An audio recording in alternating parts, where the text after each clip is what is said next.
This is Sony A7RV, 61 megapixel full-frame sensor, 8K video recording, 8-stop image stabilization, a new AI-based autofocus system. Okay, I'll pass. It's just too much. I don't need 8K or AI. Is this hybrid camera or still high-resolution machine like other R series? I'm not sure about this position. That's what I was thinking until I actually tried this camera. You know, it's a common thing in a gadget world, not only camera. When you see the new high-tech monster spec product for the first time on the internet, you'll think like, okay, nice, exciting, but I'll just pass. It's not for me. But when you actually try that product at the store or when you dive deep in some reviews, suddenly, from nowhere, the thunder strikes your body so hard, and before you know, you think like, oh, I want this. Here, I did that. I was sure that I wouldn't be attracted by this camera. But I found some requests about this camera. I wasn't gonna make a video about this, but I just rented, just out of my curiosity. And now I've been using this for a few weeks, and the funny thing is now this looks attractive to me. I thought maybe some of you guys are also interested in this camera's spec performance even though you're not gonna buy it. Or maybe you're on the fence buying this camera or not because of, the selling points and the monster spec. So today, let's see the true value of this camera together. I know I'm probably not gonna buy this one, but I just wanna, calm down to remember this is not for me by reviewing this camera. Or maybe, I don't know. Yeah, let's see what happens. Oh. And as always, before you get into this video, please hit the subscribe and like to grow this channel. I need your support. And one more thing, this video is not sponsored by Sony. I paid to use this camera by myself. Come on, even renting, it costs a lot. Although this video is sponsored by Epidemic sound. I'm gonna talk about that more later. So, where do we start from? Of course, 8K video. Well, good timing. Here my track has the exhaust leakage issue which I'm about to deal with. So I'm gonna test 8K performance by filming that, fixing process. I'm just kidding. What a boring shot. Come on, 8K video with this compact mirrorless camera. That's incredible, and I can see, really high, crisp, sharp resolution feel already at this point through this monitor. So good. Okay, so I could feel the power of 8K already from the monitor. When I crop the 8K footage like this, it's still like 4K or 5K, incredibly sharp. If you compare it with cropped 4K, you can see more difference. This is normal size 4K, and this is 8K. And now they are 50% cropped. See, there is the obvious difference. Even at the normal size, 8K has a high density feel. There are tons of information. Honestly, I thought it was the overkill for this kind of talking head shot or vlogging shot, which require not a lot of detail sharpness level, you know what I'm saying? But for environment viewer shot like those, 8K can show its true ability now. But I gotta mention that 8K is 1.24 times cropped. Also, you only can shoot 24 FPS on 8K, and you can't use active image stabilization and super 35mm crop. And 422 10-bit is not available. Instead of that, you can use 420 10-bit. So yeah, 10-bit anyway. So 10-bit 8K. Come on. And the recording limit is 30 minutes. So you get a limitation in 8K. So it's not gonna be the standard resolution that you always use on R5. It'll be like a secret weapon for the serious shot. But yeah, definitely it's a great option. Also, I found the interesting thing about 4K. In 4K, you can use super 35mm crop about 1.5 times crop. Usually you lose the detail when you do that on other cameras. But with this R5, you don't. So this is 4K, just normal 4K. And this is super 35mm crop, which means 1.5 times crop. The funny thing is, it's even sharper in super 35mm crop. It allows you to have the extra reach without losing detail. I mean, you can even get the better result in super 35mm crop. I was like, what the hell is going on? But when I searched it, the website says you can have 6.2K resolution in 4K super 35mm crop mode up to 30 FPS. So that means APS-C crop 4K is better than normal 4K. Is that right? But yeah, in the actual comparison, I can tell cropped version has better detail and sharpness. Also, this 61 megapixel crazy high resolution sensor can produce the big photo. Like for example, I'm shooting photo here like this. This eats like 130 megabyte, just one photo. But it comes with a tons of information. You can get a huge amount of detail. But I gotta admit that we can't see the true ability of 61 megapixel as long as we see that photo on small screen like a smartphone. It doesn't matter if it's 24 megapixel or 61 megapixel. But when you see that on a good big screen or crop the image so hard, you will appreciate 61 megapixel. The detail level is beyond crazy. Even those small texture patterns are depicted with a preciseness and sharpness. It's like it feels so good. It's just making me so happy with this high resolution feel. It gave me the great photography experience. Definitely it's great to have, but to me it feels like, the luxury goods. 61 megapixel is not necessary for my style, like a 24 or 33 megapixel at most. Although it made me like, oh, I want this, but that doesn't mean I need it. Hey, thank you for staying here, but let me just stop the video for a while to introduce today's sponsor, Epidemic Sound. Epidemic Sound is the royalty-free music platform. You can get unlimited access to a whole bunch of music and sound effects. You can find your favorite music by genre, mood, tempo, but there is a really interesting and efficient way to find the music ear. This function allows you to choose a specific part of the whole track, and you can find similar music to that part. For example, I'm browsing music, so beat sounds nice. Let me see. The Vogue sounds like a perfect match to me. So I'm just gonna play it.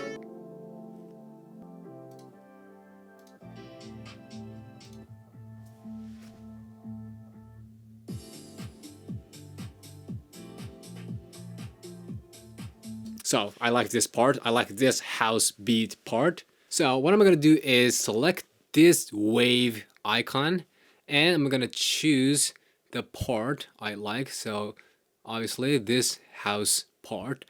Then it shows me similar tracks like house beat that I just selected. For example, what about this one? See? House.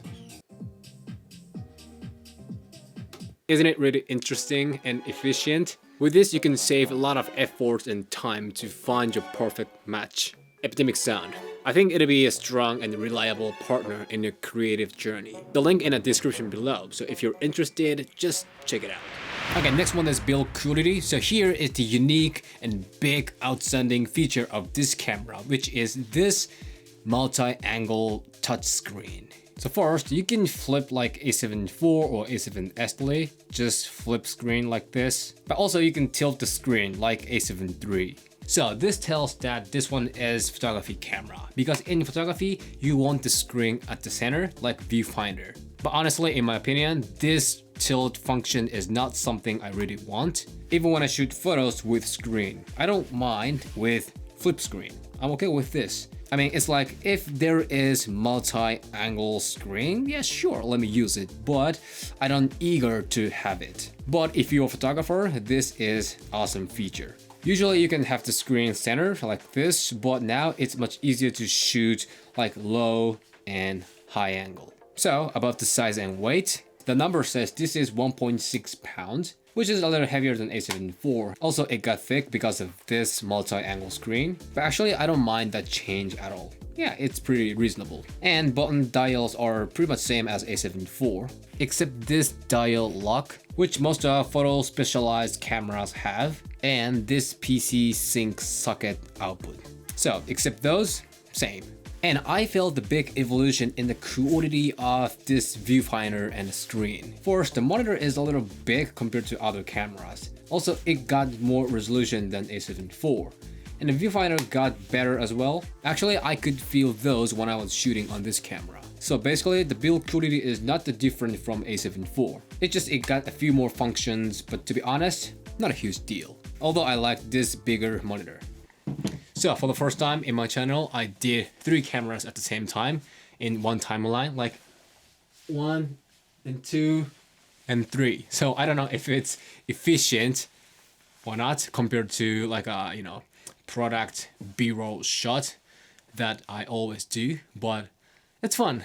I don't know if keep doing this or not. So yeah, how'd you like it? Let me know in the comment below.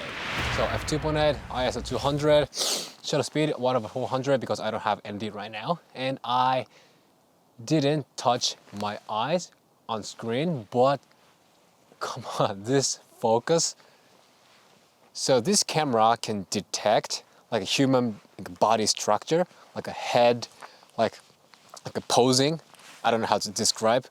But if you want to know more detail, just check out the Sony's website. But I think this is crazy. So right now, I can't see the monitor, but I'm sure I am focused right now. Even though I didn't touch anything on screen. Automatically, I hate this word. Automatically, it detects my body. Like even I show you my back, it still keeps focusing on me, doesn't it? Also, even I stand at the very edge of the frame. What about now? Am I focused? Come on, this is crazy, really crazy. So what about I go for this much?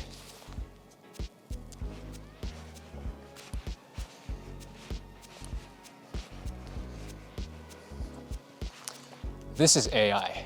The new generation has come. Unbelievable autofocus performance. I mean, AI autofocus. I didn't do anything. I didn't use any special autofocus setting. It just detected my body and tracked it. No matter where I go, no matter what I do, it kept focusing on me as long as I was in the frame. Now, it's not about the speed, because literally it was on my face all the time. I have no extra words for this autofocus performance. Definitely, of course, 100%, absolutely, for real, for sure. This is the best autofocus performance I've ever had. Also, in photo, same thing. When you press half shutter, it immediately caught my face and it was chasing my face continuously. In photo, it was chasing my face continuously. Jesus. It's no real-time tracking now. It's all-time tracking. And if you use the continuous shooting high-speed mode, you can get the huge possibility to get the perfect result even if the subject is moving. Also, it can easily detect the car. Not only human and car, it can detect the animal, bird, insect, and airplane. Seriously, I believe this camera has more than I showed you. I couldn't draw 100% ability of this AI autofocus in my shooting environment. But at least I thought this is so useful for solo filmmaking. That's all I can say. And this camera has 8-stop image stabilization. In normal image stabilization mode, I didn't feel the huge improvement. But when I did this vlogging style angle, it was good. It was better than the just walking shot. In active mode, I can tell it got so strong. I know it's trying so hard to make it stabilized, but sometimes because of that, the way it shakes is kind of weird. But same as normal mode, when there are a subject like this, it was stabilized so well and natural. Maybe that is related or not. At least I could feel the improvement. Especially, I thought it got so powerful. But that doesn't trigger the impulse to buy this camera. Already A7IV or like FX30 have the great image stabilization, so I didn't feel the huge difference like the number says. Okay, that's it. Did you understand why I said I'm sure this is not for me, but I want it? This got so attractive features and specs, but that doesn't mean it suits my style. Actually, I don't need them, but they are too great to ignore. I'm a hybrid shooter, so great photography performance are always welcome, but it's too much. I think there's no chance to use 100% of photography performance of R5 in my style in my shooting environment. When it comes to the video, it's very difficult to judge, but if you want just a like a 42 to 10 bit, like a 4K slow motion, S-Log3, like a good dynamic range, like Sony's new image quality. I guess this R5 isn't worth that price. A7IV or FX30 are better option in my opinion. So I guess this R5 is not the camera that videographer goes for. At least for me. I don't need that monster's photography spec, and video performance is, of course it's great, but it's just slightly better than A7IV. That's that improvement. But autofocus performance is mind-blowing, so it's a very difficult position, isn't it? So, who is this for? At least, this is not for me. I think although this has modern video performance, this is still photography camera. So that means if you are... Who the hell is it? Please shut up. So if you are serious photographer, I don't know what it is, but serious photographer, this might be good for you. If you get the situation that you have to record the video, you can handle that with Sony's latest video technology. I guess this is the conclusion about this camera. But also I'm planning to make a couple of more videos about this camera, so stay tuned for that. Okay, now the hot tension is gone. 100% I'm sure this is not for me. But still, that high resolution and autofocus are making me on the fence again. But yeah, I guess that's just my want, not need. You know what? I can't buy whatever I want like easily. I have to be careful about choosing what I buy. Like you guys, the budget is limited. So I gotta prioritize that need, what I need more than what I want. So yeah. Thank you. Thanks to you. Thanks to making this video, I was able to calm down and judge it right. So I hope this video helps your decision making and your life. Okay, that's it for today. If you have any questions, just shoot me anytime, anywhere. If you like this video, hit the subscribe and like. I will see you in the next video. Ciao.